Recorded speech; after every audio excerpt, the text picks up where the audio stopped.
Hey there tech fans, Rick here again with another review, and today I have the DJI Mini 2 drone. Now if you've ever thought about flying a drone, this could be the perfect quad for you, because what DJI's done with this drone is they've really thought about the features that matter in their high-end, more sophisticated drones, and somehow pulled those out of those larger airframes and shrunk them down to fit into a 250-gram package. It almost blows my mind when I think about all the tech that's built into this, and when I start talking about the specifications, I know this looks like a toy drone, but I promise you, it flies like a big drone. Matter of fact, it's replaced most of the medium-sized drones that I used to take out in the field to fly for an afternoon of fun. So let me get into the specifications. So for starters, it weighs less than 250 grams, and that's important because it's classified as an ultralight drone, which means you don't have to register it with the FAA. Now you still have to respect no-fly zones, you can't put it up near airports or nuclear plants or other government facilities, but 98% of the airspace in the US is wide open for drones, so when you open up the application, it'll tell you you can fly here or you can't fly here. If you find an area you can't fly, just drive a little further away, and I'm sure you'll find some open airspace.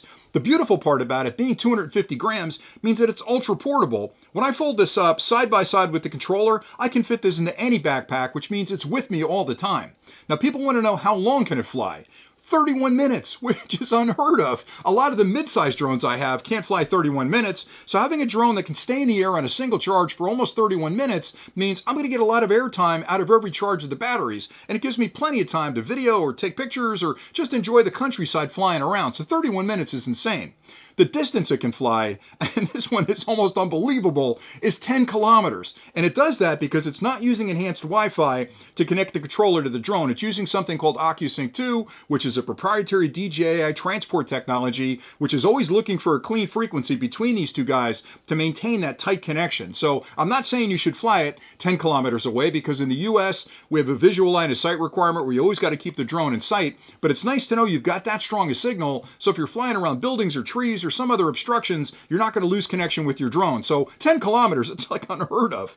As far as the camera goes, and that's really why you're buying the drone, it's got a 1/2.3 inch sensor, which captures some amazing video and exceptional pictures. It'll actually record 4K at 30 frames a second, 2.7K at 60 frames a second, 1080p at even higher frame rates. So it's going to capture all the footage you need. And if you're recording 4K, I just can't get over the fact that I can put a 4K camera up in the air in a 250 gram package, fly it a couple of kilometers away, and capture some amazing footage. So that's pretty incredible. It also has a lot of sophisticated features built into it. So for starters, it's smart enough to know when it's in a strong wind. So it can fight strong winds up to a level 5.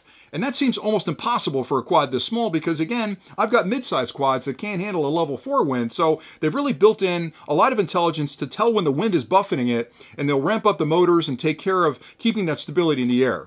It uses a 3-axis gimbal on the camera as well, which means you've got a mechanical gimbal that, as the quad's moving around, the gimbal's correcting for that movement to keep that camera rock solid on your subject. So you're going to get some beautiful, buttery smooth footage when you're up there flying.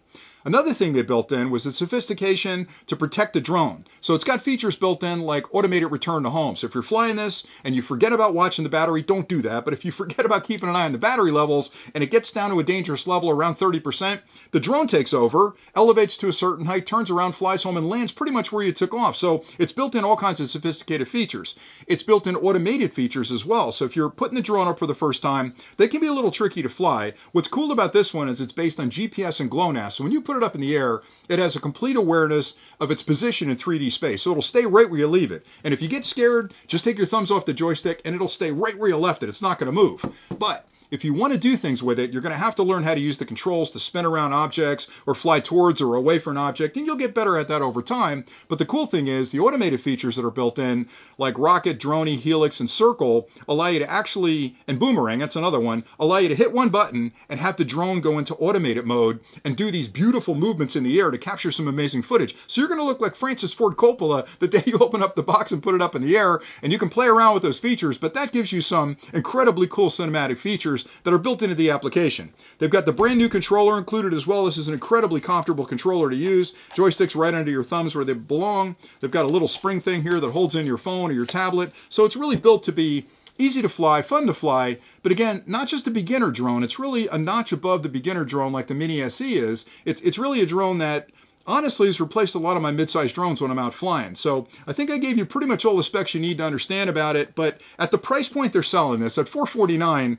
You'd be hard-pressed to find a drone in that price category that does half the things that the Mini 2 does in a small package like this from a company like DJI that's been around forever. So I hope you found this video helpful. I appreciate you watching, and until next time, stay nerdy!